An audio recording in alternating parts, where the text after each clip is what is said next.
67 కోట్ల మంది వానర సైన్యం చచ్చిపోయారు. 67 కోట్ల మంది. రామాయణంలోనే ఉంది ఆ విషయం. అది కూడా సాయంకాలం వేళ వేసినటువంటి ఒకే ఒక అస్త్రానికి కొద్ది నిమిషాల్లో చనిపోయారు. 67 కోట్ల మంది చనిపోయి మిగిలిన పెద్ద పెద్ద వీరులందరూ మూర్ఛపడి కింద పడిపోయారు. ఇన్ని కోట్ల మందిని బతికించిన వారు స్వామి హనుమ. సంజీవని పర్వతాన్ని తీసుకొచ్చి ఆయన వలన మళ్ళీ ఇంతమంది బతికారు. తిరిగి సీతమ్మతో కలిసి రాముడు పుష్పక విమానంలో వెళ్ళిపోయాడు. 14 ఏళ్లు పూర్తయిపోయిందా భరతుడు ప్రాయోపవేశం చేస్తాడు, సరయూ నదిలో ప్రవేశిస్తాడు, ప్రాణం విడిచిపెట్టేస్తాడు. ప్రతిజ్ఞ 14 ఏళ్లు పూర్తవగానే కనపడాలి. తాను రావడం ఆలస్యం అవుతుంది, భరద్వాజాశ్రమానికి వెడుతున్నానని ముందు హనుమతో కబురు చేశారు. ఇక నేను సరయూ నదిలో దిగి ప్రాణాలు విడిచిపెట్టేస్తాను అంటున్నటువంటి భరతుడి యొక్క ప్రాణములు రాముని యొక్క క్షేమవార్త చెప్పి కాపాడినటువంటి వారు స్వామి హనుమ. మీరు చూడండి, హనుమ రామాయణంలో ఎక్కడ కనపడతారో, హనుమ గురించి ఎక్కడ ప్రస్తావన వస్తుందో అక్కడ మంగళం. కోట్లకి కోట్ల మంది కూడా హనుమ కనపడినా, హనుమ పేరు చెప్పినా, హనుమ స్తోత్రం చేసినా, హనుమ జోక్యం చేసుకున్నా బ్రతుకుతారంతే. అందుకే ఎటువంటి దానికైనా విరుగుడెవరు అంటే స్వామి హనుమ ఒక్కరే. ఏళ్ళనాటి శనిలో జాతకం ఉందనుకోండి, సుందరకాండలో 48వ సర్గ పారాయణ చేస్తారు. 48వ సర్గ పారాయణ చేస్తే ఏళ్ళనాటి శని యొక్క ఉపద్రవం కూడా ఉపశమిస్తుంది. హనుమ పేరు చెప్పి హనుమకి పూజ చేస్తే వెంటనే శనీశ్వరుడు కూడా తన యొక్క విశేషమైనటువంటి శక్తిని తగ్గించేస్తాడు. తగ్గించి జాతకుడికి శాంతి కలిగేటట్టుగా చేస్తాడు. ఆయన లాంటి మహానుభావుడు, ఆయన అంత తేలికగా ప్రసన్నమయ్యేవాడు మీకెక్కడా కనపడడం. హనుమ విషయంలో మీకు ఎదురుగుండా ఒక మూర్తిని కూడా పెట్టి పూజ చెయ్యక్కర్లేదు. భయం వేసిందనుకోండి, ఎప్పుడైనా ఒక చీపురు పుల్ల తీసి మీకు ఎదురుగుండా రాయి కనపడితే రాయో ఏదో ఒకటి తీసి ఇసుకలోనో నేల మీదో అది పడిందా లేదా ముద్ర కూడా సంబంధం లేదు, హనుమ అని రాసి నమస్కారం చేసి నిలబడితే చాలు, ఉపద్రవం నుంచి గట్టెక్కుతారు అని చెప్తుంది శాస్త్రం. అందుకే హనుమ అత్యద్భుతమైనటువంటి రీతిలో కనపడేటటువంటి సుందరకాండకి ఇప్పటికీ పెద్దలు ఒక మాట చెప్తారు. ఏదైనా జీవితంలో జటిలమైన సమస్య వచ్చినప్పుడు దాన్ని ఎలా పరిష్కరించుకోవాలో అర్థం కాకపోతే సుందరకాండ పుస్తకం తీసుకొచ్చి అక్కడ పెట్టి రామచంద్రమూర్తికి, సీతమ్మకి, హనుమకి నమస్కారం చేసి ఒక కొత్త చీపురు పుల్లని తెచ్చి కళ్ళు మూసుకుని సుందరకాండలోకి గుచ్చితే ఏ కాగితం దగ్గరికి చీపురు పుల్ల గుచ్చుకుంటుందో అక్కడ సుందరకాండ విప్పి చూస్తే మీ సమస్యకి పరిష్కారం రామాయణ కథాంతర్గతంగా అక్కడ ఉంటుంది. ఇది నేను స్వతంత్రించి మాట్లాడుతున్నానని మీరు అనుకుంటున్నారేమో. ఇవన్నీ పరమ ప్రామాణికమైనటువంటి సత్యాలు. అంతటి అద్భుతమైనటువంటి స్వామి యొక్క స్వరూపం హనుమ. అందుకే హనుమ శంకర స్వరూపం కాబట్టే, సాక్షాత్తు శివస్వరూపం కాబట్టే అన్నిటికన్నా అద్భుతమైన రీతిలో వేద పఠనం చేస్తే ఘనరూపంగా చదువుతారు. ఘనపాఠి అంటారు. ఆ ఘనగా వేదాన్ని చదవడం అంత తేలికైన విషయం కాదు. శ్రీరుద్రాన్ని ఘనగా చదివితే శంకర అన్న నామం 13 మాటలు తిరుగుతుంది. ఈ ప్రమాణాన్ని దృష్టిలో పెట్టుకుని 13 మాటలు శంకర అన్న నామం తిరిగేటట్టుగా శ్రీరుద్రాన్ని పారాయణ చేస్తే వచ్చేటటువంటి శక్తి ఎంతటిదో, ఎంత ప్రభావం చూపిస్తుందో, ఎన్ని మంగళాలిస్తుందో, అన్ని మంగళములను ఇవ్వడానికి వీలుగా సమర్థ రామదాసు గారు మళ్ళీ హనుమ యొక్క అవతారం కాబట్టి 13 మాటలు శంకర ఘనరూపంలో వస్తుంది కాబట్టి దాన్ని త్రయోదశాక్షరి మహామంత్రంగా మార్చి శ్రీరామ జయ రామ జయ జయ రామ చేశారు. ఆ మంత్రం వెనక శివస్వరూపం యొక్క వైభవం అంతా దాగి ఉంది. శ్రీరామ జయ రామ జయ జయ రామ అనబడేటటువంటి మంత్రం వెనక ఉన్నటువంటి శివ వైభవాన్ని మార్గశీర్ష మాసంలో చతుర్దశి రాత్రి పరివ్యాప్తమయ్యుంటే మాసశివరాత్రి అంటారు. రాత్రి ఉండాలి, అర్ధరాత్రికి చతుర్దశి తిథి ఉండాలి, ఉంటేనే మాసశివరాత్రి. ఏదో 8 వరకు 9 వరకు ఉంటే మాసశివరాత్రి అని రాయకూడదు. అర్ధరాత్రికి పరివ్యాప్తమైతేనే మాసశివరాత్రి అవుతుంది. ఇవాళ సూర్యోదయానికి చతుర్దశి. చతుర్దశి సూర్యోదయానికి ఉండి పౌర్ణమి చంద్రబింబం ఆకాశంలో ప్రకాశిస్తోంది. నేను వస్తూ నమస్కారం చేసి వచ్చా. అటువంటి పరమ పవిత్రమైనటువంటి సోమవారం నాటి ప్రదోష వేళలో శ్రీరామ జయ రామ జయ జయ రామ స్వామి హనుమయే శివస్వరూపమని చెప్పుకోవడం కన్నా సంతోషదాయకమైన విషయం ఏముంటుంది? మార్గశీర్ష మాసం ధన్యమైంది అంటే అదే కదూ, అక్కడే కదూ. అంతటి మహానుభావుడు.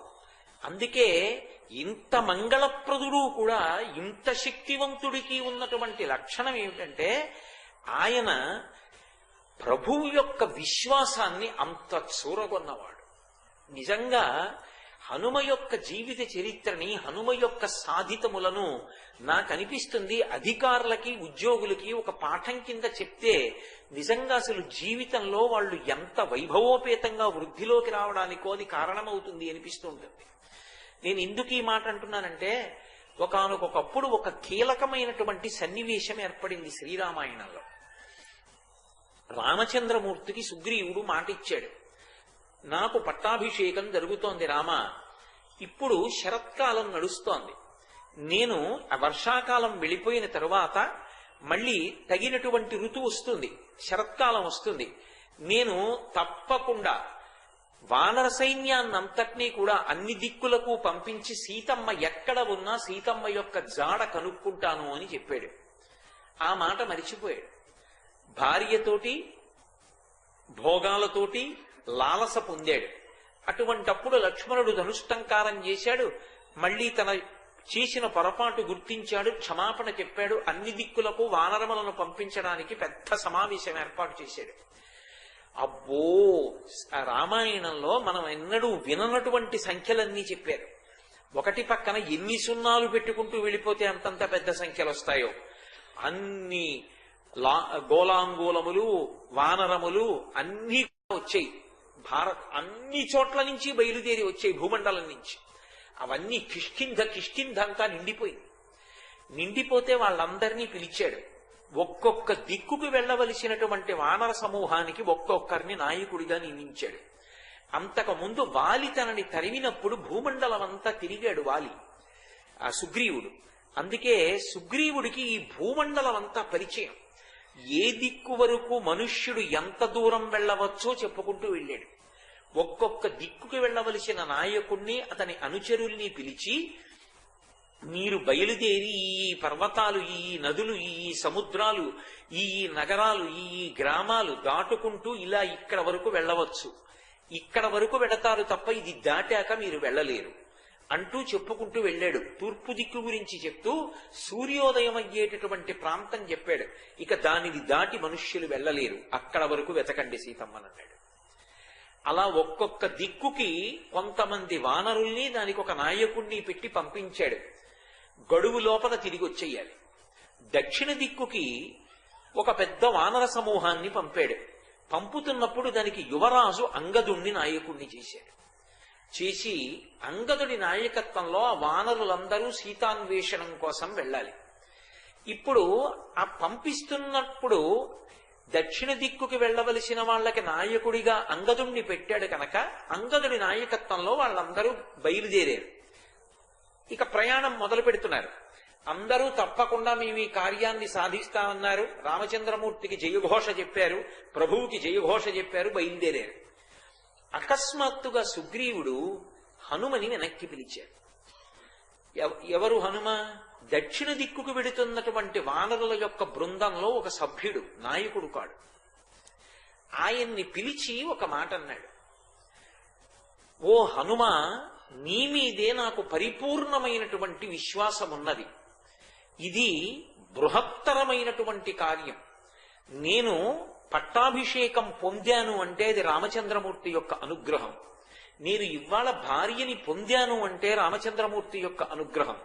నేను ఇవాళ సంతోషంగా ఉన్నాను అంటే రామచంద్రమూర్తి యొక్క అనుగ్రహం. అటువంటి నేను రాముడికి మాటిచ్చాను, సీతమ్మ తల్లి యొక్క జాడ కనిపెట్టేటట్టుగా వానరుల్ని పంపిస్తానని. సుగ్రీవుడికి తెలుసు సీతమ్మ దక్షిణ దిక్కుగా అపహరింపబడిందని.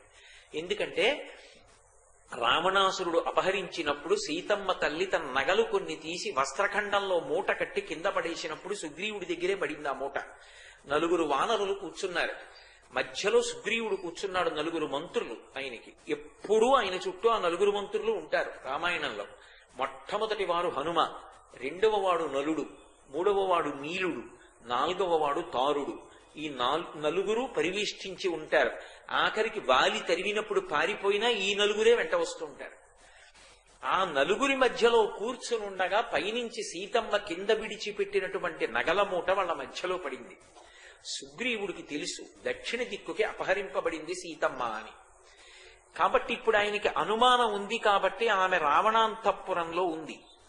కాంచనలంకలోనే సీతమ్మ జాడ దొరికే అవకాశం ఉంది. అంత అమాయకుడు కాదు, అంత పెద్ద వానర రాజ్యాన్ని పరిపాలిస్తున్నటువంటి బుద్ధిశాలి సుగ్రీవుడు. కాబట్టి ఇప్పుడు ఆయనకి ఇంకొక మాట కూడా తెలుసు, అంగదుడు దుడుకు స్వభావం ఉన్నవాడు. ఈ క్షణానికి బాగుంటాడు, ఇంకో క్షణంలో ఆత్మహత్య చేసుకుంటానంటాడు. రామాయణంలో కనపడని మనస్తత్వాలు మీకు ఎక్కడా ఉండవు. సంతోషపడిపోతే ఎంత చెట్టెక్కి కూర్చుంటాడో, బాధ వస్తే అంత కిందకి వెళ్ళిపోతాడు. నేను చచ్చిపోతున్నానంటాడు అంతే, రెండో మాట ఉండదు. నేను ఆత్మహత్య చేసుకుంటున్నానంటాడు. అన్నాడు రామాయణంలో సీతాన్వేషణానికి బయలుదేరి. పైగా అప్పుడప్పుడు సుగ్రీవుడి మీద కోపం వస్తూ ఉంటుంది, మా నాన్నని చంపేశాడు వాళ్ళని అంటుంటాడు. అందుకే ఇవ్వకపోతే యువరాజు బాగుండదు, నాయకత్వం యువరాజుకి ఇవ్వాలి. అందుకని అంగదుణ్ణి ఉంచాడు. కానీ ప్రభువు నమ్మకం ఎవరి మీద? స్వామి హనుమ మీద. హనుమని వెనక్కి పిలిచారు. వెనక్కి పిలిచి ఆయనతో ఒక మాట అన్నాడు, ఓ హనుమ, నాకు కేవలముగా నీ మీద మాత్రమే పరిపూర్ణమైనటువంటి విశ్వాసం ఉన్నది. ఎందుచేత? ఓ హరిశ్రేష్ఠ, నువ్వు నిశ్చితార్థోర్థ సాధనే, ఇత పూర్వం ఎన్నో కార్యములను సాధించడానికి నువ్వే నాకు ఉపకరణమయ్యావు. ఇది ఒక ప్రభువు తన దగ్గర పనిచేసేటటువంటి సేవకుడి విషయంలో నమ్మకం పెంచుకోవడం దేనివల్ల పెంచుకుంటాడో మహర్షి చెప్పారు. ఇత పూర్వం నీకు నేను కొన్ని కీలకమైన కార్యాలు అప్పచెప్పాను. ఆ కీలకమైన కార్యములను చేసేటప్పుడు ఎక్కడా కూడా నువ్వు తొట్రుపడలేదు. తొట్రుపడకుండా కార్యాన్ని సాధించడానికి అనితరమైన ప్రజ్ఞని చూపించావు. అందుకే ఇప్పుడు కూడా నిన్నే నేను నమ్ముతున్నాను. ఎందుకు నిన్ను నమ్ముతున్నానో తెలుసా? గతిర్వేగశ్చ తేజశ్చ లాఘవంచ మహాకపేహి పితుస్తే సదృశం వీర మారుతస్య మహౌజసః. కారణాలు చెప్పాడు. ఇది ఎలా ఉంటుందంటే, మీరు రామాయణాన్ని పరిశీలిస్తే కార్యాలయాల్లో పనిచేసే ఉద్యోగుల మీద సంవత్సరానికి ఒకసారి పై అధికారి ఒక ఆయన యొక్క కార్యనిర్వహణ శైలి ఎలా ఉంటుంది అన్న దాని మీద ప్రత్యేకంగా ఒక ప్రతిని తయారు చేసి పై అధికారులకు పంపిస్తుంటారు. యాన్యువల్ పెర్ఫార్మెన్స్ అప్రైజల్ రిపోర్ట్ అని. అది ఎలా ఉంటుందో అలా మాట్లాడతాడు సుగ్రీవుడు. అందులో అంటాడు, గతిర్వేగశ్చ తేజశ్చ లాఘవంచ మహాకపేహే మహాకపేహే అని పిలిచాడు. ఓ అద్భుతమైనటువంటి వానరమా హనుమ, వేగం కాని దూకడం కాని, ఎక్కడైనా ఆగవలసి వస్తే అంత చక్కగా ఆగిపోవడం కాని కేవలము నీయందు మాత్రమే ఉన్నాయి. ఈ లోకంలో అంత వేగంగా వెళ్ళగలిగినటువంటి వారు నాకు తెలిసి ముగ్గురే ఉన్నారు. నాకు తెలిసి అంటే సుగ్రీవుడు అన్న మాటలు. ఒకటి గరుత్మంతుడు, రెండు వాయువు, మూడు హనుమ. ఈ ముగ్గురే అంత వేగంగా వెళ్ళగలరు. వేగంగా వెళ్ళడం ప్రధానం కాదు, ఎక్కడ వేగం ప్రమాదాన్ని తీసుకొస్తుందో అక్కడ వేగాన్ని నియంత్రించడం కూడా అంత అవసరం. ఇది నీ యందున్నది. కాబట్టి గతిర్వేగశ్చ తేజశ్చ లాఘవంచ మహాకపేహే, నీ యందు అపారమైనటువంటి తేజస్సు ఉంది. ఇవి ఎటువంటివి అంటే పితుస్తే సదృశం వీర, మీ తండ్రి అయినటువంటి వాయువుకి ఎటువంటి లక్షణాలున్నాయో మారుతస్య మహౌజసః, అటువంటి లక్షణాలన్నీ పుణికి పుచ్చుకున్నావు. ఇంతేకాదు, నిన్నే నేను నమ్మడానికి కారణం ఏమిటో తెలుసా? త్వయ్యేవ హనుమన్నస్తి బలం బుద్ధి పరక్రమ దేశకాలానువృత్తిశ్చ నయశ్చ నయ పండిత. ఏమి ప్రభు దగ్గర కితాబు పొందారండి మహానుభావుడు. ఇంత శక్తి ఉన్నవాడు ఎప్పుడూ ప్రభువుని ధిక్కరించలేదు. అది వినయం అంటే. అంత మర్యాద పాటించేవాడు. ఎటువంటి త్వయ్యేవ హనుమన్నస్తి, ఓ హనుమ నీయందు మాత్రమే ఉన్నాయి. ఎవరు వింటున్నారు ఈ మాటలో? రామచంద్రమూర్తి వింటున్నారు. ఇంతమందిని పంపాడు, ఎవరితో అల్లా ఈ మాట ప్రభు ఒక్క ఆయనతోనే అంటున్నాడు. జీవితంలో అలా అనిపించుకోవడం గొప్ప తన పై అధికారితో. త్వయ్యేవ హనుమన్నస్తి, నీయందు మాత్రమే ఉన్నాయి హనుమ. ఏవి? బలం బుద్ధి పరాక్రమ, శరీరమునందు విశేషమైనటువంటి బలం. బలం ఉంది కదా అని ఎక్కడ ప్రదర్శించకూడదో అక్కడ ప్రదర్శించవు, అంత బుద్ధిమంతుడు. పరాక్రమ, ఎక్కడ ఆ బలాన్ని బయట పెట్టాలో అక్కడ బయట పెడతావు. బలం బుద్ధి పరాక్రమ దేశకాలానువృత్తిశ్చ నయశ్చ నయ పండిత. ఏమి మాటలు వేశారండి మహర్షి. దేశకాలానువృత్తిశ్చ, నువ్వు ఎక్కడ ఉన్నావు అన్నదాన్ని బట్టి పాటించవలసిన ధర్మాన్ని, ఎక్కడ ఉన్నావు అన్నదాన్ని బట్టి నువ్వు ఎలా ప్రవర్తించాలో అలా ప్రవర్తిస్తావు. కాలాన్ని బట్టి అలా ప్రవర్తిస్తావు. ఒక కాలమునందు ఎంత గొప్పవాడివైనా కావచ్చు, ఒక కాలమునందు నువ్వు సామాన్యుడివిగా ఉండవలసి ఉంటుంది, అప్పుడు అలాగే ఉండాలి. ఇవాళ నేను ఇక్కడ వక్తగా ఉన్నాను కాబట్టి మాట్లాడడం ధర్మం. ఒక మహాత్ముడు వచ్చి మాట్లాడుతున్న సభకి నేను వెళ్ళాననుకోండి, శ్రోతగా పరమ నిశ్శబ్దంగా కూర్చుని వినడం ధర్మం. దేశము కాలము ఈ రెండు ఎప్పుడు జాగ్రత్తగా ఎరుకలో ఉండాలి.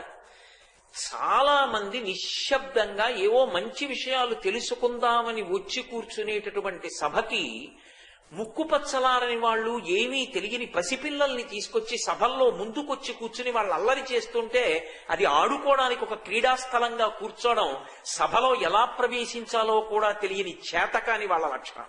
అలా రాకూడదు సభలకి. పిల్లల్ని తీసుకుని ముందుకొచ్చి సభల్లో కూర్చుంటే వచ్చి కూర్చుని విందామనుకున్న వాళ్ళు ఏమైపోతారు? పిల్లలకి తెలియదు, ఆడతారు. నీ బుద్ధి ఏమైంది తీసుకొచ్చినప్పుడు? కాబట్టి దేశకాలానువృత్తిశ్చ, ఎక్కడున్నావన్న దాన్ని బట్టి ప్రవర్తించాలి, ఏ కాలంలో ఉన్నావన్న దాన్ని బట్టి ప్రవర్తించాలి. ఈ రెండూ తెలియకుండా ప్రవర్తిస్తే అటువంటి వాడు ఎక్కడికి వెళ్ళినా బరువైపోతాడు. కాబట్టి హనుమ నీకు ఈ రెండు తెలుసు. మీరు జాగ్రత్తగా గమనించండి, చాలా మంది జీవితంలో బరువైపోవడానికి కారణం అదే. ఎక్కడ దూరం అయిపోతారంటే, ఎక్కడ ప్రమాదకరమైన పరిస్థితి తెచ్చుకుంటారంటే, మనం ఎక్కడున్నాం, ఏ సమయంలో ఉన్నాం, ఇప్పుడు మనం ఏం చెయ్యాలి అసలు అన్న విషయంలో పరాకు లేకుండా ప్రవర్తించడం ప్రమాదాలు తీసుకొస్తుంది. దేశకాలానువృత్తిశ్చ నయశ్చ నయ పండిత. పండాహ అన్న మాటకు అర్థం ఏంటంటే సహజంగా వచ్చిన జ్ఞానం. అది పుస్తకాలు చదువుకుంటే వచ్చింది కాదు, హనుమకి సహజంగా వచ్చాయి ఆ గుణాలు. నయశ్చ నయ పండిత, ఇవి నీకు సహజంగా ఉన్నాయి హనుమ. ఎక్కడ ఎలా ప్రవర్తించాలో అలా ప్రవర్తిస్తావు. అందుకే మీరు చూడండి, రామాయణంలో హనుమకి ఆ కితాబు సుగ్రీవుడిచ్చాడంటే, అందుకే మహర్షి ఎక్కడెక్కడ హనుమ వంగుతారో అక్కడక్కడ సుగ్రీవ సచివుడు అంటుంటారు. ఒకానొకప్పుడు చీపురు కట్టలు పెట్టి కొట్టారు హనుమని. ఏమి మహానుభావుడికి చేతకాక అరిచేతులతో అరికాళ్లతో మర్దించేయగలడాయన. చారీకుడు చారీకుడు అని ఆయన తోకకి బట్ట చుట్టి నెయ్యి పోసి అగ్నిహోత్రం వెలిగించి రథంలో కట్టి ఆయనని రాచవీధులలో ఊరిరిగింపు చేస్తుంటే చీపురు కట్టల దెబ్బలు తిన్నారు. రాత్రివేళ లంకంతా వెతికాను. తిరిగి వెళ్ళిన తర్వాత నా ప్రభువు సుగ్రీవుడు లంకాపట్టణం యొక్క బలాబలాలు ఏమిటి అని అడిగితే ఏం చెప్పను? నేను చూడలేదని చెప్పనా? రాముడు లంకాపట్టణం యొక్క ఆను పాను ఎలా ఉంటుంది, ఎంతమంది బలవంతులున్నారు, ఇన్ని కోట ఎలా ఉంటుంది, దాని చుట్టూ ఉండే రక్షణ ఎలా ఉంటుంది అంటే ఏం చెప్పను? వీళ్లు చీపుళ్లతో కొట్టినంత మాత్రం చేత నా గౌరవం పోయిందా? నా స్వామి రామచంద్రమూర్తి కోసం, నా ప్రభువు సుగ్రీవుడి కోసం చీపురు కట్టతో దెబ్బలు తిన్నా నాకు పర్వాలేదు. ఇది నేను పగటిపూట లంకాపట్టణం యొక్క ఆను పాను కనిపెట్టడానికి అవకాశం అని చీపురు దెబ్బలు తిన్నారు. ఇంకొకడైతే వీళ్లు నన్ను కొట్టడం ఏమిటని మర్దించి వెనక్కి వెళ్ళిపోయి ఉంటే రామచంద్రమూర్తి అడిగిన ప్రశ్నలకి, సుగ్రీవుడు అడిగిన ప్రశ్నలకి హనుమ అంత అద్భుతంగా జవాబు ఎలా చెప్పుండుండేవారు. అసలు యుద్ధంలో హనుమ రామచంద్రమూర్తికి అలా ఎలా తోడ్పడి ఉండేవారు.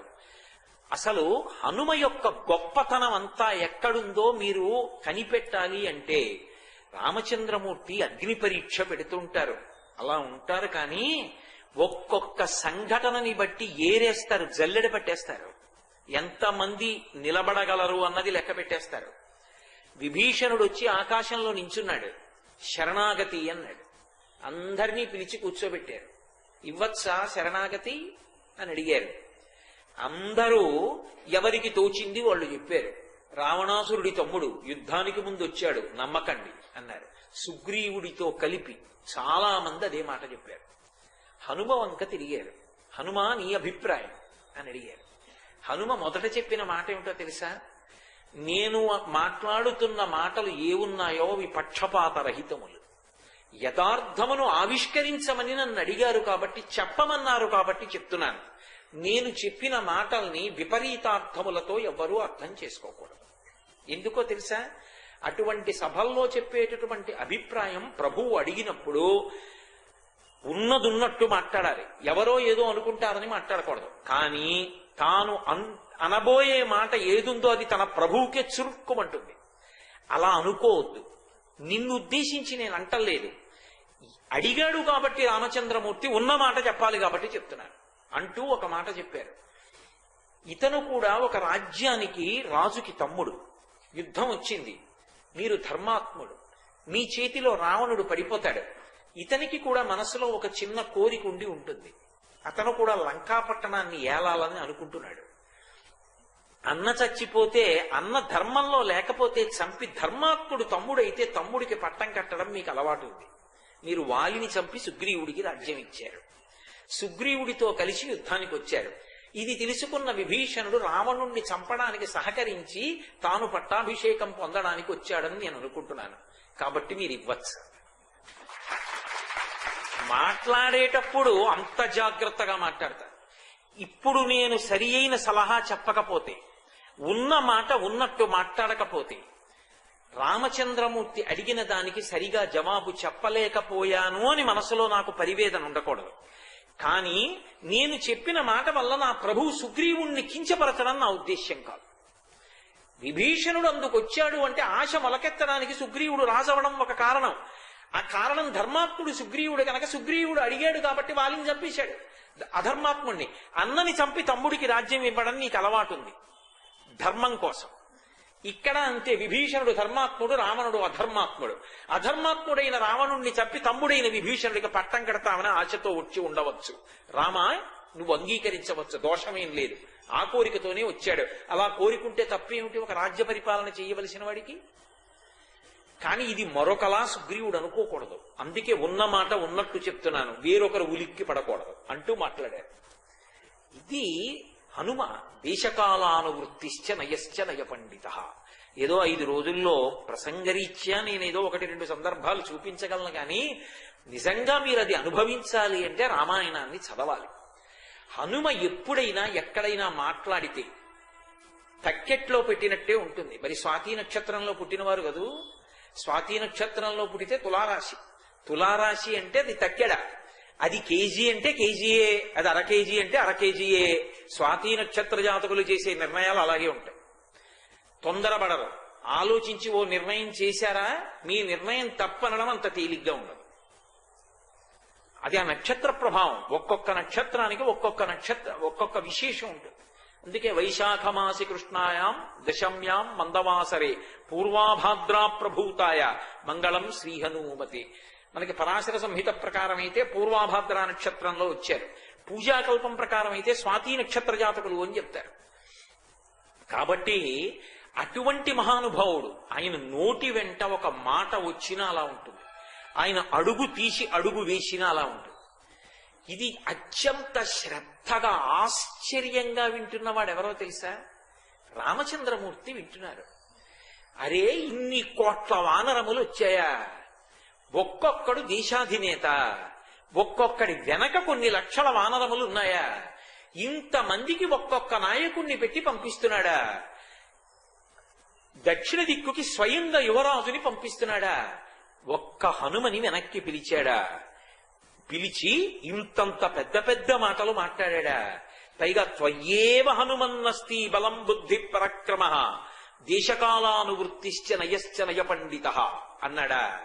అంటే ఇతని కన్నా గొప్పగా కార్యాన్ని సాధించగలిగిన వాడు ఇంకెవరైనా ఉంటాడా? ఉండడు. 2 కారణముల చేత నేను నిర్ధారించుకుంటున్నానన్నారు. అబ్బో, రామచంద్రమూర్తి ఆలోచనలు వాల్మీకి మహర్షి నిర్ధారణ చేస్తూ చెప్తారు. అసలు రామాయణం చదువుతుంటే ఒళ్ళు గగురు పొడుస్తుంది, ఏమి వ్యక్తిత్వాలు రాయివి అని. ఆయన 2 విషయాలు వెంటనే మనసులోకి తెచ్చుకున్నారు. ఆయన అన్నారు, ఈ హనుమ గతంలో ప్రభువు యొక్క కార్యములను అద్భుతముగా సాధించిన వాడై ఉండాలి. లేనినాడు అతని గుణముల మీద మాత్రమే నమ్మకం పెట్టుకుని ప్రభువు ఇంత పెద్ద కార్యం అప్పచెప్పాడు. ఇతపూర్వం ఈ గుణములను నమ్మి ఏదో కార్యం అప్పచెప్పాడు. చాలా పెద్ద కార్యం అయి ఉండాలి, అది కూడా జీవన్మరణ సమస్య అయి ఉండాలి. అటువంటిదేదో అప్పచెప్పారు, సాధించాడు హనుమ. అందువల్ల ఏమైందంటే ఇవాళ ప్రభువు యొక్క మనస్సులోకి చేరిపోయాడు.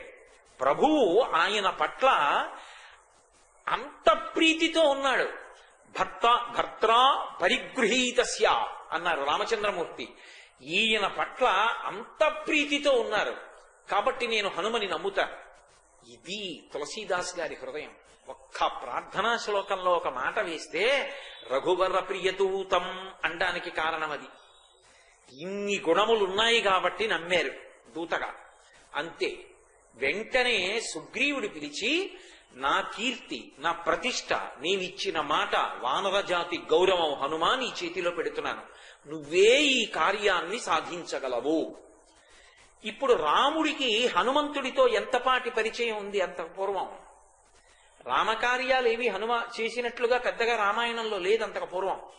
మరి ఎందుకు నమ్మారు అంటే ఆయన ప్రభువు నమ్మాడు, ఆయన నమ్మారు. నేను ఎప్పటికీ మరిచిపోలేని సంఘటన ఒకటి ఉంది.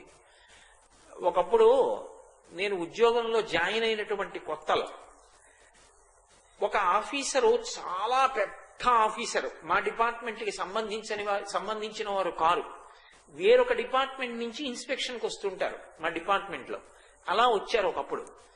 వస్తే అవి నేను ఇంకా జాయిన్ అయినటువంటి కొత్త ఆఫీసులో మా అధికారి పక్కన ఒక ఉద్యోగిని చూపించి, అతను హీజ్ మై హార్ట్ అన్నాడు, నా గుండెకాయ అండి అన్నాడు. వెంటనే ఇన్స్పెక్షన్కి వచ్చిన ఆయన అన్నాడు, ఆగి 1కి 10 మాటలు రూఢం చేసుకునే ఆ మాట అన్నారా అన్నాడు. ఎవరన్నాడో ఆయన కొంచెం ఒక్క క్షణం ఆగి, రూఢం చేసుకునే అన్నాను, నాకంత విశ్వాసపాత్రుడే అన్నాడు. చాలా చాలా ఇంపార్టెంట్ ఫైల్ చూస్తున్నాడు ఆయన. ఆయన వెంటనే ఆ ఫైల్ టప్ చప్పుడు వచ్చేట్టు మూసేసి కట్టేసి ఇచ్చేశాడు, తీసుకెళ్ళిపో. చుట్టూ ఉన్న వాళ్ళు ఆశ్చర్యపోయారు, వచ్చిందే ఆ ఇన్స్పెక్షన్కి. ఆయన అన్నాడు, మీ మీద నాకు నమ్మకం ఉంది, మీకు అతని మీద నమ్మకం ఉంది కాబట్టి నేను చూడక్కర్లేదు, రాసేస్తున్నాను పుస్తకంలో అని వెళ్ళిపోయాడు. ఒక్క మాట, అతను నా గుండెకాయ అంటే మీకంత నమ్మకం ఉందా? ఉంది, అంతే. ఇన్స్పెక్షన్ చేయలేదు ఇంకా. ఒక్కొక్క మాట అనడం వెనక అంత విశ్వాసం ఉంటేనే అనాలి, లేకపోతే అనకూడదు. ఎంత గొప్ప మాట అండి నిజంగా. సుగ్రీవుడు ఆ మాట అన్నందుకు రామచంద్రమూర్తి ఆలోచించలేదు. వెంటనే హనుమని దగ్గరికి పిలిచారు. దగ్గరికి పిలిచి, దదౌతస్య తతప్రీతః స్వనామాం కోపశోభితం రాజపుత్రాః పరం తపః అంగుళీయమభిజ్ఞానం రాజపుత్రాః పరం తపః. వెంటనే దదౌతస్య తతప్రీతః, పరమ ప్రీతితో చేతికున్నటువంటి ఉంగరాన్ని తీసేశారు. తీసేసి స్వనామాం కోపశోభితం శ్రీరామ అని రామనామం రాయబడినటువంటి ఆ ఉంగరాన్ని తీసి, అంగుళీయమభిజ్ఞానం, సీతమ్మ నిన్ను తొందరగా నమ్మడానికి ఇది సాధనమవుతుంది అని ఆ ఉంగరాన్ని హనుమ చేతిలో పెట్టారు. అంగుళీయమభిజ్ఞానం రాజపుత్రాః పరం తపః. శత్రువుల్ని కాల్చగలిగినటువంటి రాముడు పరమ ప్రీతితో హనుమ చేతిలో ఉంగరాన్ని పెట్టారు. పాత్రత అని ఒక మాట ఉంటుంది కదా. నేను భగవద్గీత పుస్తకాన్ని మీకు ఇచ్చాననుకోండి, వెంటనే మీరు మంచినీళ్లు తాగి ఎంగిలి మంచినీళ్లు ఎక్కడ పెట్టారో అక్కడే పుస్తకం కూడా పెట్టారనుకోండి, వెంటనే నేను తీసేసుకోవాలి ఆ పుస్తకం. వద్దులేండి, ఇంకొక మాట ఇస్తాను, మీరు దాన్ని పుచ్చుకోవడానికి సంస్కారం ఏర్పరచుకున్నాక ఇస్తాలేండి అనాలి. నేను పుస్తకం ఇవ్వగానే మీరు కళ్ళకద్దుకుని ఒకసారి తల మీద పెట్టుకుని ఎంగిలి గ్లాస్ అక్కడ ఉందని ఒళ్ళో పెట్టు కూర్చున్నారనుకోండి, నేను ఇంకో పుస్తకం కూడా మీకు ఇవ్వచ్చు. ఇంగిలి మంచినీళ్ల గ్లాసు ఉన్న చోట భగవద్గీత పెట్టేవాడికి ఆ పుస్తకం ఎందుకు అసలు? ఆ పుస్తకం పట్టుకోవడానికి ఒక అర్హత ఉండాలి కదూ, అసలు దాని గౌరవం దాని విలువ తెలిసి ఉండాలి కదూ. సుగ్రీవుడు అంత మాట అనేశాడు, రాముడు ఉంగరం ఇచ్చాడు, హనుమ పాత్రుడే, అంతటి వారే, అంత గొప్పవారే, ఎలా తెలుస్తుంది? ఇప్పుడు ఆ ఉంగరం ఎక్కడ పెడతారు అన్నదాన్ని బట్టి కాదు. ఆ ఉంగరాన్ని ఏదో వేలికి తొడుక్కున్నారనుకోండి, మరి 100 యోజనముల సముద్రం దాటాలి కదండి. 100 యోజనముల సముద్రం దాటాలి కాబట్టి పడిపోతుందేమోనండి అని చెప్పి పంచెలో ఇలా అన్న వేలుకి పెట్టుకున్న, ఇక రామచంద్రమూర్తి మీద ఆయన గౌరవం ఎలా ఆవిష్కరింపబడుతుంది? వెంటనే ఆ ఉంగరాన్ని సిగలో దోపుకున్నారు, పడకుండా గట్టిగా తలలో పెట్టుకున్నారు. కావాలంటే మీరు కిష్కింధకాండ చూడండి. రామనామాంకితమైన ఉంగరం ఉండడానికి స్థానం నా తల ఒక్కటే. తల మీద కొప్పులో దోపుకుని తీసుకెళ్లారు ఆ ఉంగరాన్ని. అంటే పాత్రతా నిరూపణము. నిన్ను నమ్మి ఒక మాట అంటే దానికి తగిన వాడమని నిరూపించుకోవడం కూడా అంత కష్టమైన విషయం, అదంత తేలికైన విషయం ఏం కాదు. మళ్ళీ అది పెద్ద అగ్ని పరీక్ష. నేను అలా అనిపించుకోవడానికి తగిన వాడను అని నిరూపించుకోవడం, ఇది హనుమ యొక్క శీల వైభవం. అంటే ఆయనని ఉపాసన చేస్తే ఆయనలా బ్రతకడం, ఆయనలా మాట్లాడడం, ఆయనలా నిర్ణయాలు చేసుకోవడం అలవాటవుతుంది. ఎందుకంటే ఉపాసన అన్న మాటకు ఉండేటటువంటి రహస్యం అదే. ఎవరి పట్ల మీరు అకుంఠిత భక్తితో ఉంటారో వాళ్ళ లక్షణాలే మీ యందు ప్రవేశపెడతారు. అందుకే ఆయన్ని ఉపాసన చేస్తే బుద్ధిర్యశో బలం ధైర్యం నిర్భయత్వమరోగత జాడ్యం వక్పటుత్వంచ హనుమా స్మరణాద్భవేత్తడానికి కారణం అది. అంతటి మహనీయమూర్తి హనుమ అంటే. అసలు ఉంగరం ఎక్కడది రామచంద్రమూర్తికి? మరి అరణ్యవాసానికి వచ్చేటప్పుడు అన్నీ తీసేశారు కదా. కేవలం చీరాజన నిరాధారి రామో భవతు తాపసహ అని కదా కైకమ్మ తల్లి వరం. కాబట్టి ఆయన నారచీర ఒక్కటే కదూ కట్టుకోవాలి. కాళ్ళకి పాదరక్షలు కూడా లేవుగా. ఆఖరికి జుట్టు కూడా జిల్లేడు పాలు, మర్రిపాలు పోసేసుకుని జటలు కట్టేటట్టుగా చేసుకుని ఓ పెద్ద జటాజూటంలా కట్టేసుకున్నారుగా. మరి ఉంగరం ఎక్కడిది అంటే అది ధర్మమీమాంస. ఉంగరం ఆయన దగ్గర ఎందుకున్నది అంటే అది స్వనామాం కోపశోభితం. అందుకు వాల్మీకి మహర్షి ఆ మాట చెప్పారు. అది కేవలం ఉంగరం కాదు, రామనామాంకితమైన ఉంగరం. రాముడి యొక్క పేరుంది ఆ ఉంగరం మీద. ప్రభువు యొక్క అధికార చిహ్నం ఇది అంటే తన పేరు కలిగినటువంటి ఉంగరమే తనకి అధికార ముద్ర. రాముడికి రాజ్యం మీద అధికారం ఉంది. రాముడు అధికారం విడిచిపెట్టేలేదు. 14 ఏళ్లు అరణ్యవాసానికి వెళ్ళాడంతే తప్ప రాముడికి రాజ్యం మీద అధికారం పోయింది అనడానికి అవకాశం లేదు. కారణం, భరతుడు వచ్చి అరణ్యంలో రాముడి కాళ్ల మీద పడి మళ్లీ వచ్చి రాజ్యం ఏలమన్నాడు. ఎవరు అరణ్యవాసం చెయ్యమని నాకు చెప్పారో ఆ నాన్నగారు ఇవాళ లేరు. మళ్లీ నన్ను వెనక్కి రమ్మడానికి నువ్వెవరు నన్ను రమ్మడానికి? నేను మాటిచ్చింది నాన్నగారికి. మళ్లీ వచ్చి అనడానికి అధికారం నాన్నగారిది. ఆయన ఇప్పుడు శరీరంతో లేరు. సత్యమేవేశ్వరో లోకే సత్యం పద్మాశ్రితా సదా సత్యమూలాని సర్వాణి సత్యాన్నాస్తి పరమం పదం. పుల్లు మాటలుండవు రాముడితో మాట్లాడితే. రాముడు మాట్లాడడం అంటే ఎలా ఉంటుందో తెలుసా అండి? మహాభారతంలో ధర్మరాజు గారు మాట్లాడిన అమాయకుడు అనుకుంటాం. అమ్మ బాబో, ధర్మరాజు గారు చదరంగంలో 150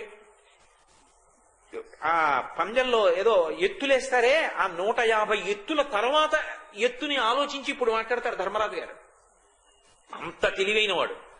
రామచంద్రమూర్తి శ్రీరామాయణంలో ఏదైనా మాట్లాడితే అది వినా మార్గం ఇంకోటి ఉండదు. అలా ఉంటాయి ఆయన మాటలు, అంత నిశ్చితంగా ఉంటాయి. ఎందుకని అంటే ధర్మం అన్న పడికట్టులో మాట్లాడతాడు ఆయన.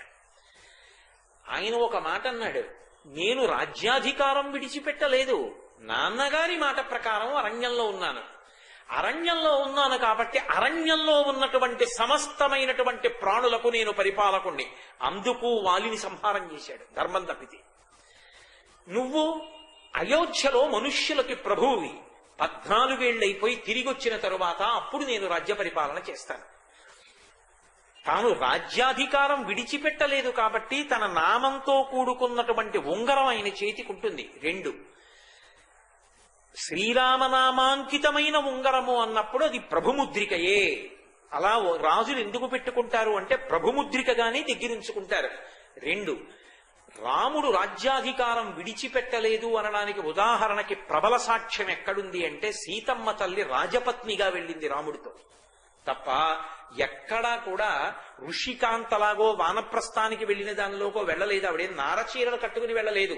అందుకే మహాధర్మాత్ముడైనటువంటి వశిష్ఠుడు అక్కడ నిలబడ్డాడు. నిలబడి కైకమ్మ తన ఇష్టం వచ్చినట్టు మాట్లాడుతుంటే సీతమ్మ తల్లికి నారచీర కట్టి పంపమంది. ఆవిడికి నారచీర కట్టుకోవడం రాకపోతే పట్టుబట్ట మీద నారచీర రాముడు కడుతున్నాడు. కడుతుంటే దశరథ మహారాజు గారి యొక్క 350 మంది పైచినుకు భార్యలు గొల్లుమన్నారు. వశిష్ఠుడికి ఎక్కడ లేని ఆగ్రహం వచ్చింది. ఏమనుకుంటున్నావో కైకమ్మ, నేను తీర్పు చెప్తానన్నాడు. దశరథ మహారాజు గారు లేచి ఒక మాట అన్నాడు, నేను ప్రభువుని ఇంకా ఇక్కడ నేను చెప్తున్నాను. రాముడి వెంట సీతమ్మ తల్లి వెళ్ళినప్పుడు 7 రోజులు పెట్టుకోవలసినటువంటి 7 వారాల నగలు, అరణ్యంలో ఉన్నంత కాలం కట్టుకోవలసినటువంటి పట్టుపుట్టములు ఇచ్చి పంపండి నా ఆజ్ఞ అన్నాడు. రాజపత్నిగా వెళ్ళింది గాని రాముడు కేవలం ఏదో మునివృత్తితో 14 ఏళ్లు ఉంటానన్నాడు కాబట్టి అలా వెళ్ళాడు జటాజూటంతో, తప్పించి ఆయన ఏదో అన్నీ విడిచిపెట్టేసేసి వానప్రస్థానికి వెళ్ళినట్టు వెళ్ళలేదు. అందుకే ఆయన యందు రాజ్యాధికారం ఉన్నది కాబట్టి స్వనామాం కోపశోభితం దాన్ని అంగుళీయం అభిజ్ఞానం, అది అభిజ్ఞానం. ఎంతంత పెద్ద పెద్ద మాటలేస్తారండి. అది గుర్తు. దేనికి గుర్తు? అంగుళీయం అభిజ్ఞానం. మా ఉంగరము గుర్తు సుమా హనుమ. దేనికి? రాజపుత్రాహ పరంతపహ రాముడు ఇచ్చాడు.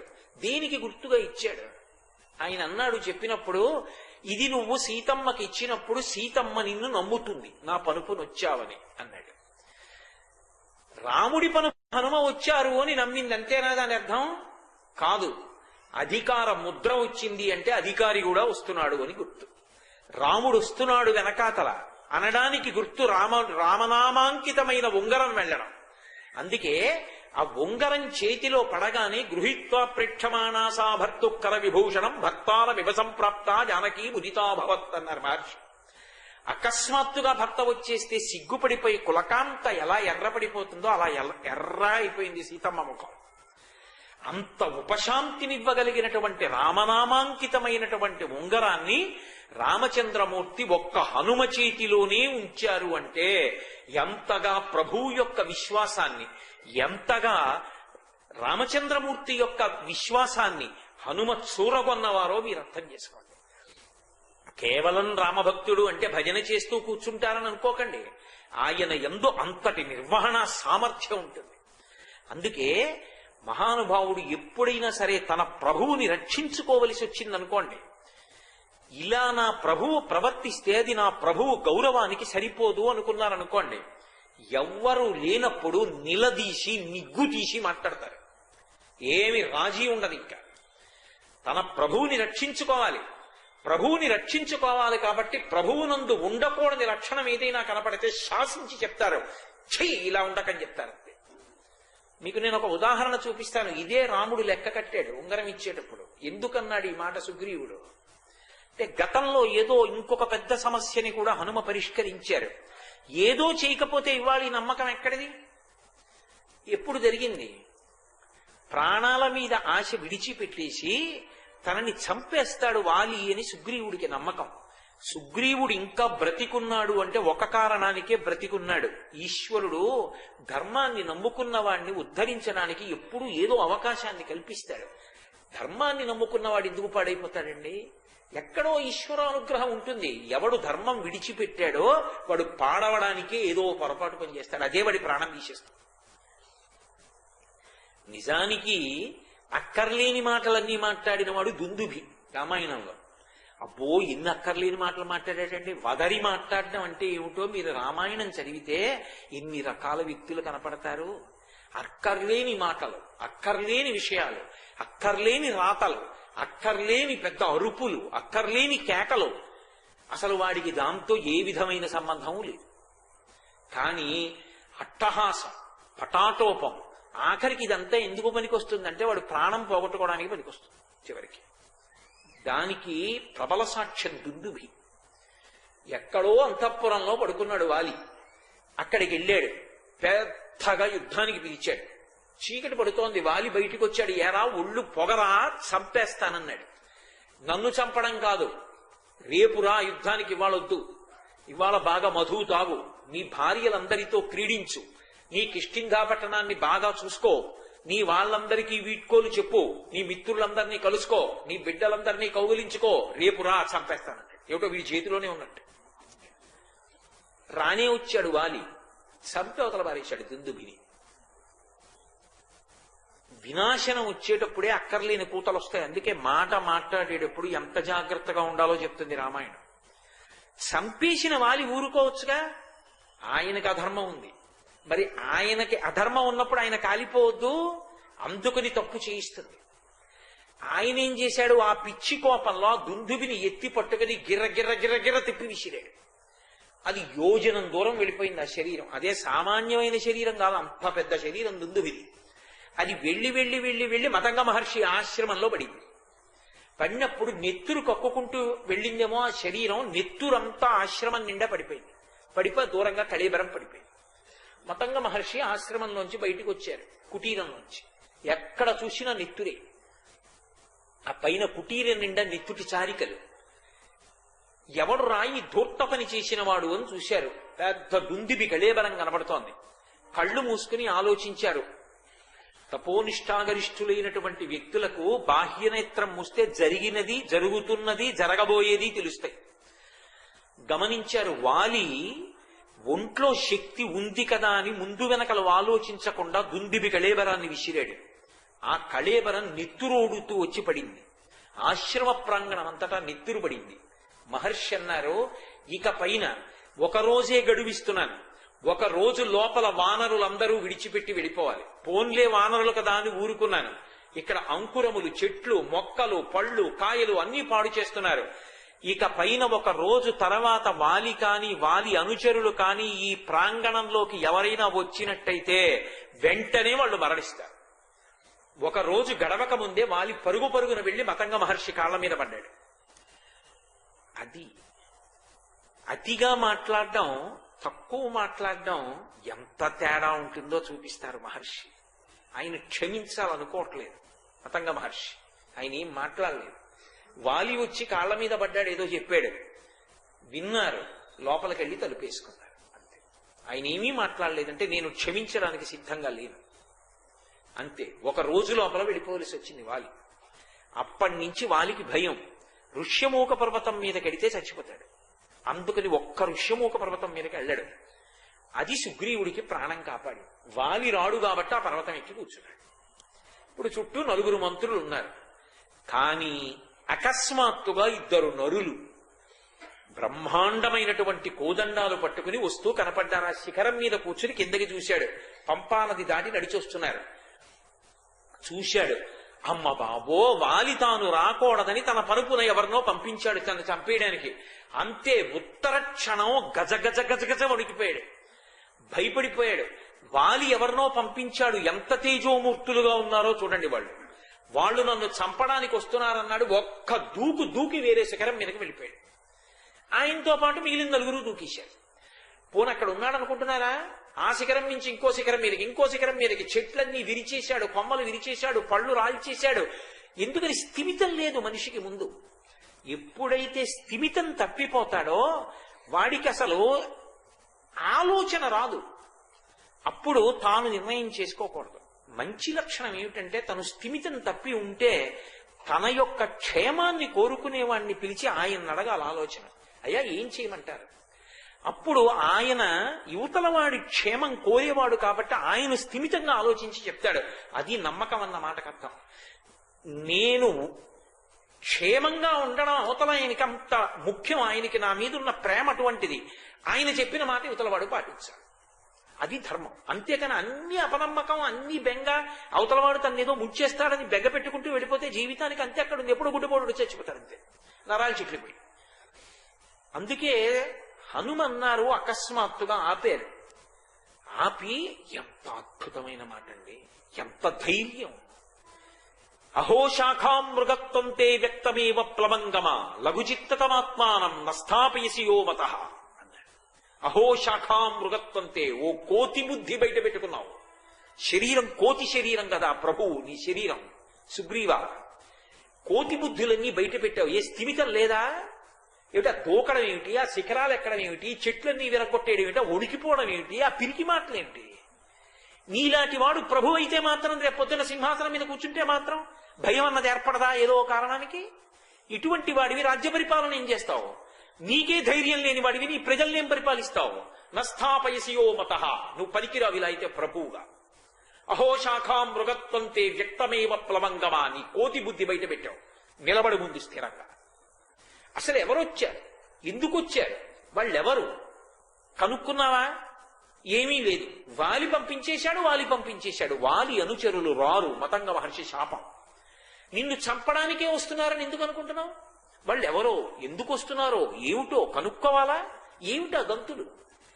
అంత పిరికితనాన్ని పొందినటువంటి మనస్సు శరీరాన్ని స్థిరంగా నిలబడనివ్వదు. ముందు స్వస్థత పొందు, శాంతి పొందు, ఊరట పొంది నిలబడు, తర్వాత మాట్లాడు. ప్రభువుకింత పిరికితనం ఉంటే ఎదరెదర నువ్వు రాజ్య పరిపాలన చెయ్యలేవు. కాని కోపం తెచ్చుకోలేదు సుగ్రీవుడు.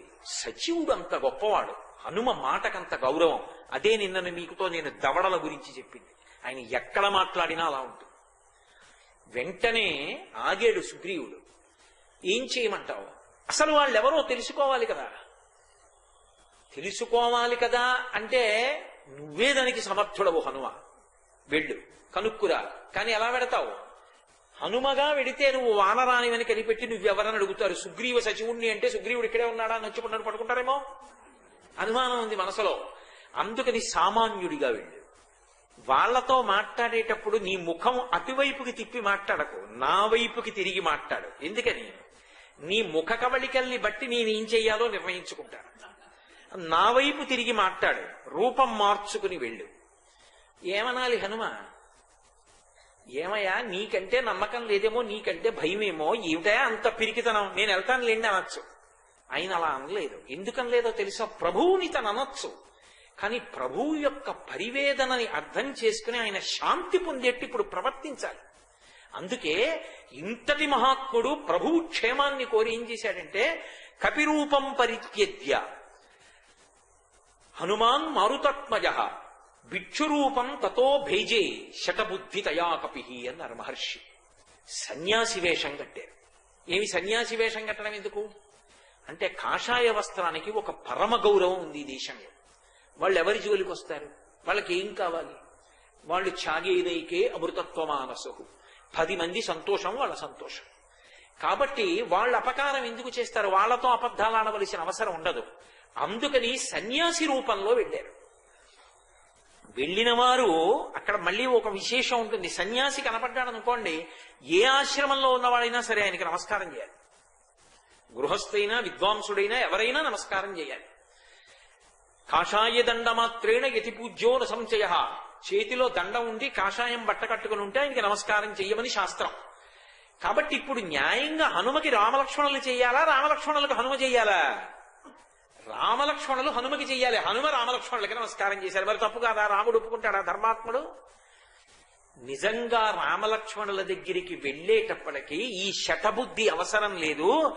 వాళ్ళు మహాధర్మాత్ములు అన్న విషయం, వీళ్లే నా ప్రభువు, ఈయననే నేను సేవిస్తాను, ఈయనే నాకు సమస్తం అనుకోకుండానే మొదటి సన్నివేశంలోనే, మొదటి సమావేశంలోనే హనుమయందు ఆ భక్తి ప్రకటనమైపోయిందంతే. ప్రకటనమైపోయి ఆయనతో మాట్లాడి ఆయనని వర్ణించారు. వర్ణించి మీ నిజరూపం ఏమిటని అడిగి చిట్ట చివరం ఒక మాట అన్నారు. అడగలేదు రాముడు, ఒక్క మాట మాట్లాడలేదు. శ్రీరామాయణం చదివితే దేని గురించి ఎంత మాట్లాడాలో, ఎప్పుడు ఎంత వ్యగ్రత పాళ్లే ఉండాలో, ఎక్కడ వ్యగ్రత విడిచిపెట్టేయాలో, ఎక్కడ ప్రశాంత చిత్తుడై ఉండాలో అలవాటవుతుంది. ఏమి రామాయణం అండి? ఒక్క మాట రాముడు మాట్లాడలేదు. మీరెవరు అని అడుగుతూనే ఉన్నారు. ఒక్క మాట మాట్లాడలేదు. చిట్ట చివరికి హనుమే అన్నారు రామచంద్రమూర్తితోటి, నేను భిక్షురూపం ప్రతిచ్ఛన్న సుగ్రీవస్య ఆ సుగ్రీవ హితకారక, నేను సుగ్రీవుడి యొక్క హితాన్ని కాంక్షించి నా ప్రభువు సంతోషిస్తాడని ఇదిగో ఈ సన్యాసి వేషం కట్టాను. ఋష్యమూకాదిగా అత, నేను ఆ ఋష్యమూక పర్వతం నుంచి వచ్చాను. కామగం కామరూపిణం, నాకు కామరూపం ఉంది, నేను ఏ రూపం కావాలంటే ఆ రూపంలోకి మారతాను. యథార్థమునకు నేను హనుమని, వానరుణ్ణి, సుగ్రీవుడి యొక్క సచివుణ్ణి, మిమ్మల్ని చూస్తే నాకు ఈ విశ్వాసం కలిగిందన్నారు. అప్పుడు రామస్వామి లక్ష్మణుణ్ణి మాట్లాడమంటే లక్ష్మణుడు చెప్పాడు, సుగ్రీవ సమాగమం కోసమే మా అన్నయ్య వస్తున్నాడు, మేము దశరథ పుత్రులమని. తన భుజాల మీద కూర్చోబెట్టుకుని ప్రభువు దగ్గరికి తీసుకెళ్లి రామలక్ష్మణులకి సుగ్రీవుడికి ఇద్దరికీ మధ్య అగ్ని సాక్షిగా సంధి కుదిరేటట్టు చేశారు.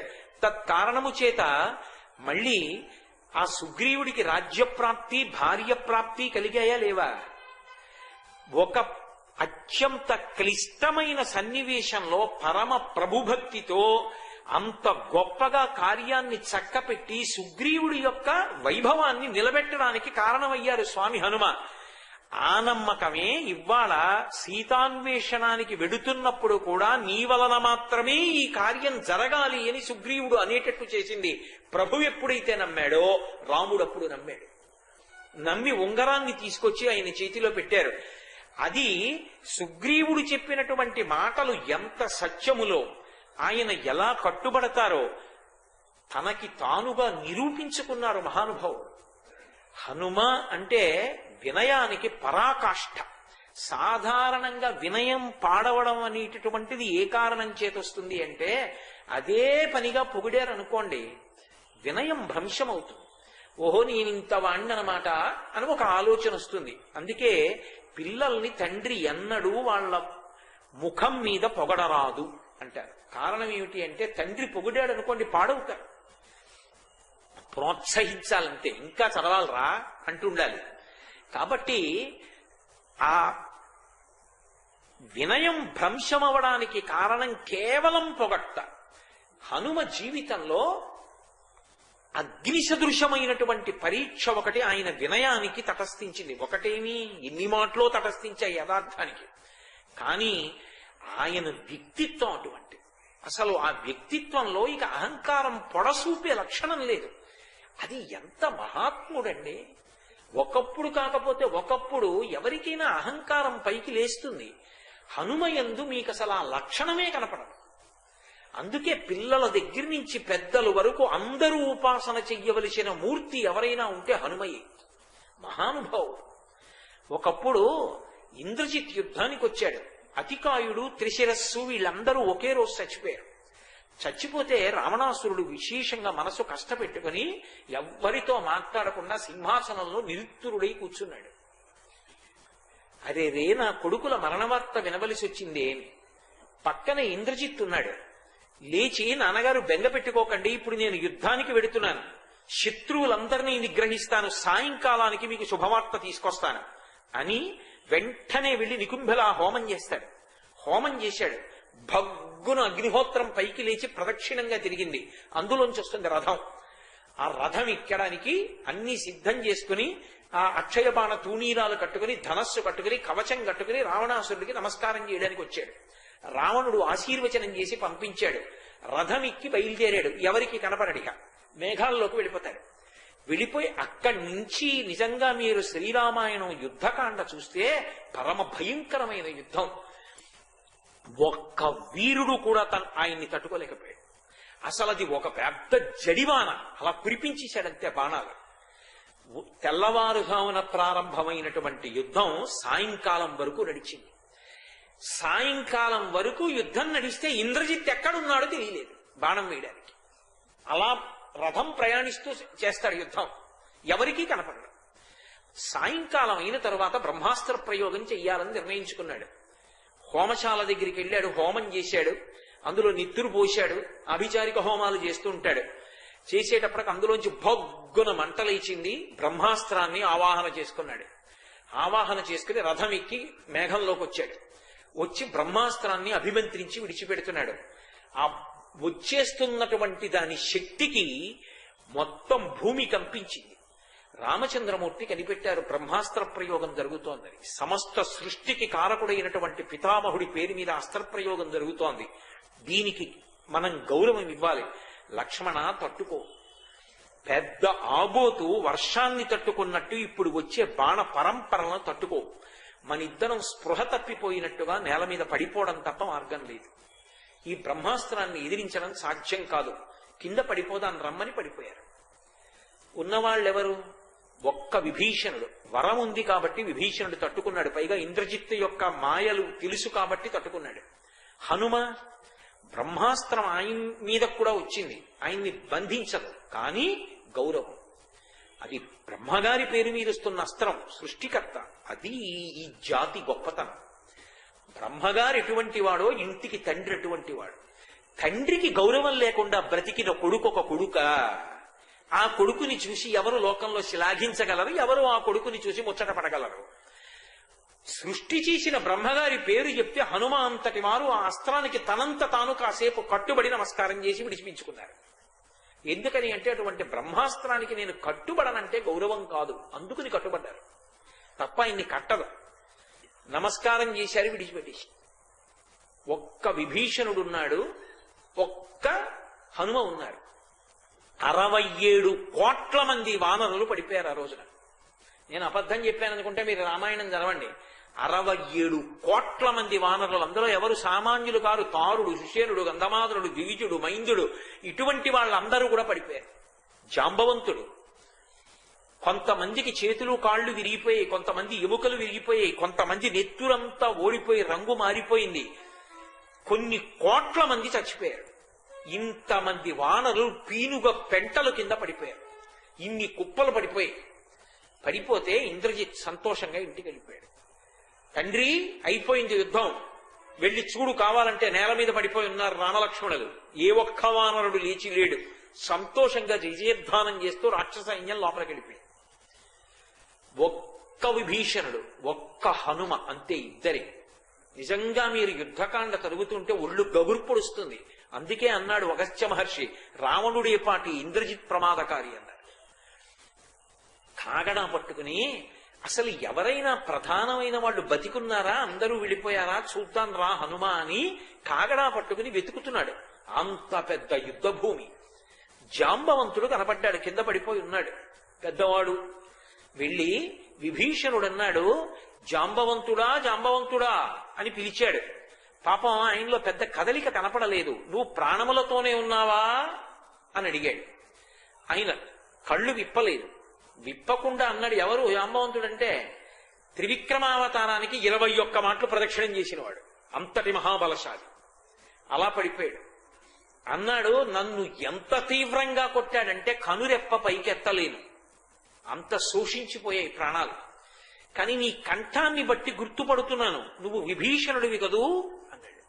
అవును తాత, నేను విభీషణుణ్ణి అంటే. జాంబవంతుడు అన్నాడు, హనుమ కుశలమా? అంజనాపుత్రుడైన హనుమ కుశలమా అంటే. విభీషణుడు అన్నాడు, తాత రాముడు కుశలమా అని అడగాలి, లక్ష్మణుడు కుశలమా అని అడగాలి, నీ ప్రభువు సుగ్రీవుడు కుశలమా అని అడగాలి. నువ్వు అలా అడగకుండా హనుమ కుశలమా అని అడిగావు, ఏమి కారణం అన్నాడు. పెద్దవాడు, ఆయన నోట్లోంచి వచ్చిందంటే ఏదో ఉంది.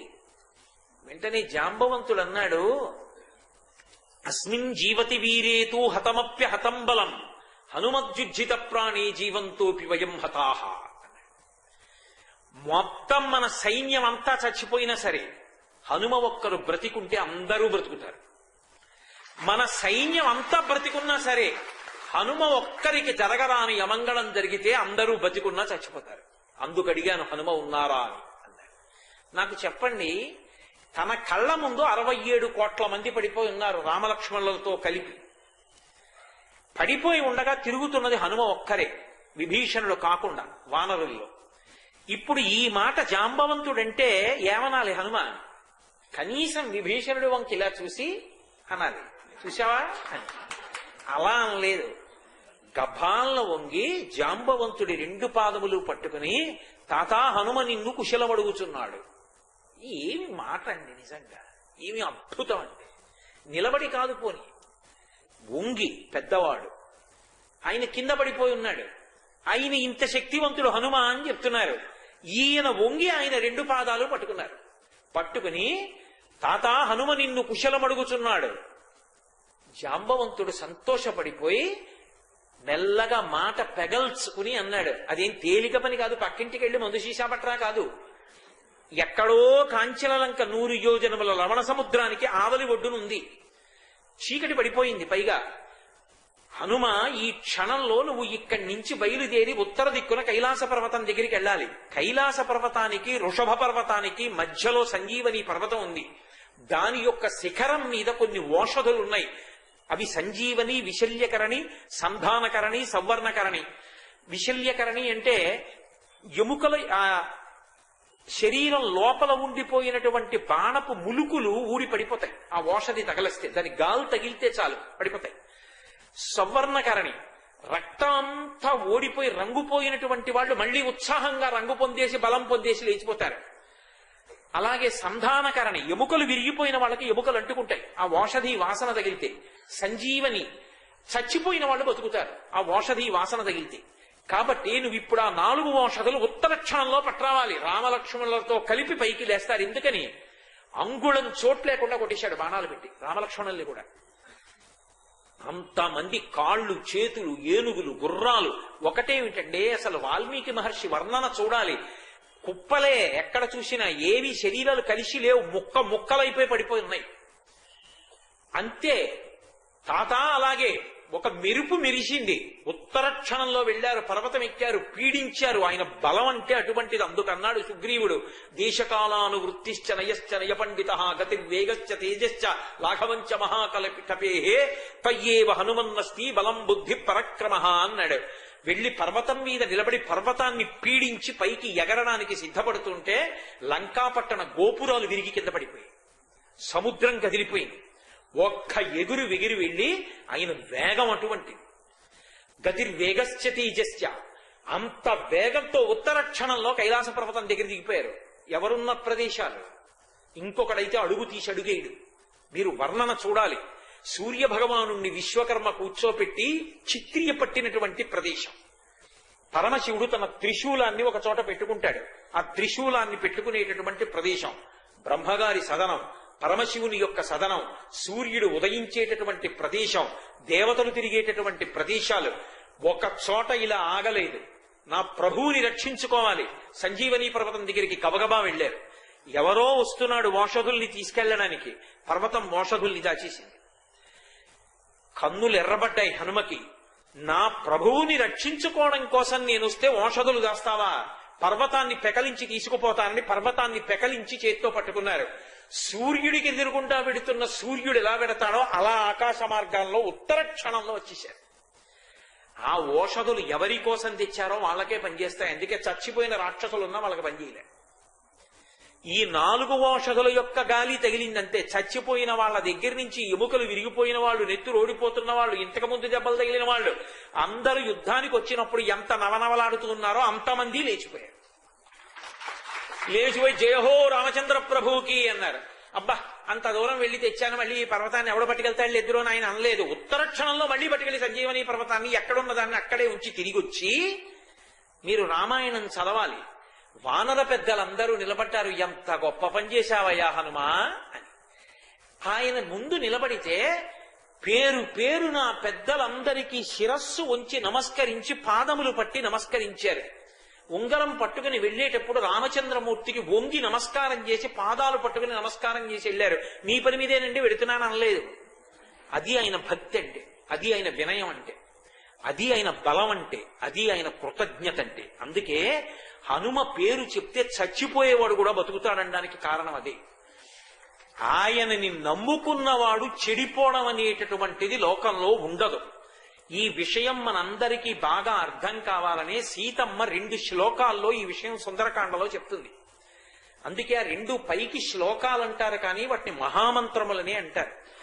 ఆపదలో ఉన్నప్పుడు ఆ 2 శ్లోకాలు హనుమ దగ్గర చెప్తే చాలా ఆయన కాపాడతారు. అలా కాదండి, హనుమాన్ చాలీసా వచ్చింది. తమస్మిన్ కార్య నిర్యోగే ప్రమాణం హరిసత్తమ హనుమాన్ యత్నమాస్తాయ దుఃఖక్షయ కరోభవ. ఒక మాట చెప్పింది.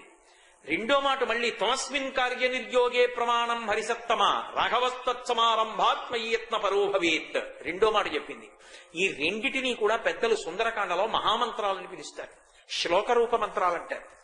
వీటిని హనుమ దగ్గర చెప్తే చాలు హనుమ యొక్క విశేషమైనటువంటి రక్షణ కలుగుతుంది. త్వయ్యేవ హనుమన్నస్తి అని సుగ్రీవుడు అంటాడు. తమస్మిన్ కార్య నిర్యోగే ప్రమాణం హరిసత్తమ రాఘవస్తత్సమారంభాత్ మయ్యత్న పరోభవేత్. ఓ హనుమ, నిన్ను మాత్రమే నమ్మి ఉన్నాను. నేను రామచంద్రమూర్తిని కలుసుకోవడం, సీతారాములిద్దరూ కలిసి ఆసనం మీద కూర్చోవడం, పట్టాభిషేకం జరగడం నీ వలన మాత్రమే జరుగుతుంది అని నేను నమ్మాను. హనుమ, నీ వలన మాత్రమే ఈ కార్యము జరగాలి. సీతమ్మంతటిది చెప్పింది, అందుకే ఆ శ్లోకం చెప్తే అది మహామంత్రం, హనుమ యొక్క అనుగ్రహం కలుగుతుందంటారు. అలాగే తమస్మిన్ కార్య నిర్యోగే ప్రమాణం హరిసత్తమ హనుమాన్యత్నమాస్తాయ దుఃఖక్షయకరో భవ. హనుమా, నిన్ను ప్రమాణముగా నమ్ముతున్నాను. ఓ హనుమ, మీ వలన నా దుఃఖము పోవాలి.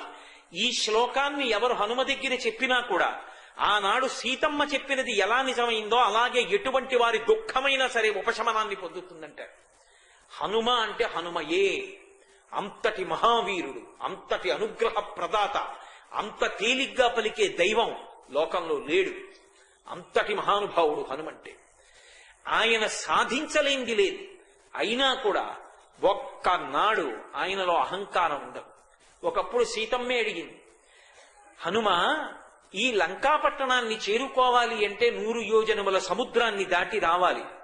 నాకు తెలిసినంత వరకు ముగ్గురే వస్తారు. ఒకరు వాయుదేవుడు, రెండవ వాడు సుపర్ణుడు అంటే గరుత్మంతుడు, మూడవ వాడివి నువ్వు.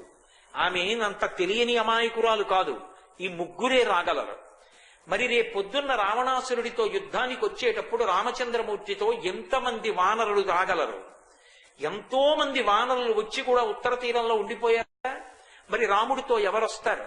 రాలేరు కదా. యుద్ధం ఎలా జరుగుతుంది? ఈ ప్రశ్న వేస్తే నువ్వు మాత్రమే రాగలవు, నువ్వు మాత్రమే ఇంత కార్యాన్ని సాధించావు. 1కి 4 మాటలు చెప్పింది సీతమ్మ. నిజంగా అక్కడ రామకార్యాన్ని అలా సాధించిన వారు ఆయన తప్ప వేరొకరు లేరు. అప్పుడు కించిత్ అహంకారం కలగాలి.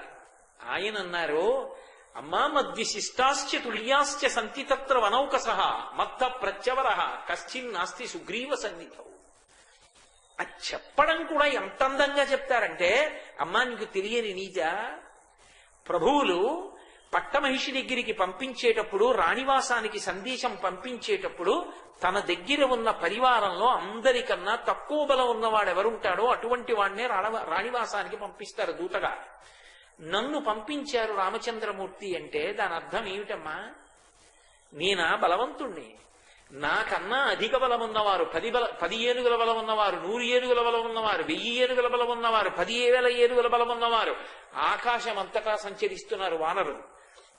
సుగ్రీవుడి దగ్గర ఎందరో బలశాలులు ఉన్నారు. నేనెంతటి వాణ్ణమ్మా? అందరికన్నా తక్కువ బలం ఉన్నవాణ్ణి కాబట్టే రాముడు నన్ను పంపించాడు. మద్విశిష్టాశ్చ తుల్యాశ్చ సంతి తత్ర వనౌకసః. నాతో సమానులున్నారు, నాకన్నా అధికులున్నారు తప్ప నాకన్నా తక్కువ వాళ్ళు లేరమ్మా రాముడి దగ్గర. కాబట్టి తల్లి రాకపోవడం ఏమిటమ్మా? తప్పకుండా వస్తారు.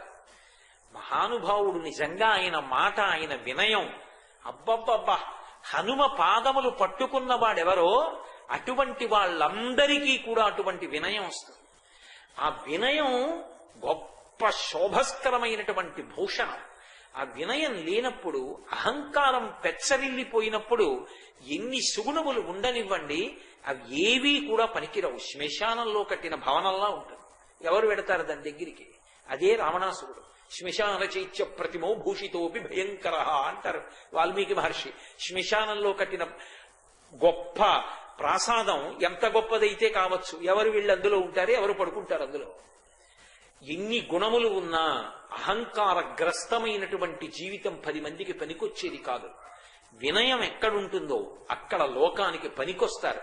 ఆ వినయానికి రాశీభూతమైన వ్యక్తి, ఆ వినయానికి పరాకాష్ఠ, ఆయన పాదములు పట్టుకుంటే వినయం ఇవ్వగలిగినటువంటి వారు స్వామి హనుమ. ఆయన బుద్ధి వైభవం అంటారా, అసలు పరమాద్భుతం. అందుకు కదూ ఆయన గురించి చెప్తూ మనోజవం మరుతతుల్య వేగం జితేంద్రియం బుద్ధిమతాం వరిష్టం. ఆయన వంటి బుద్ధిమంతుడు లోకంలో ఎవరు ఉండడు.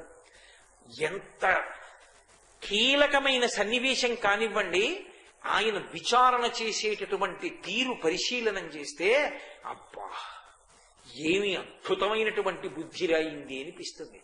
అంత గొప్ప ఆలోచన చేస్తారు. ఆలోచన వెంటనే దానికి పరిష్కారం. ఎన్ని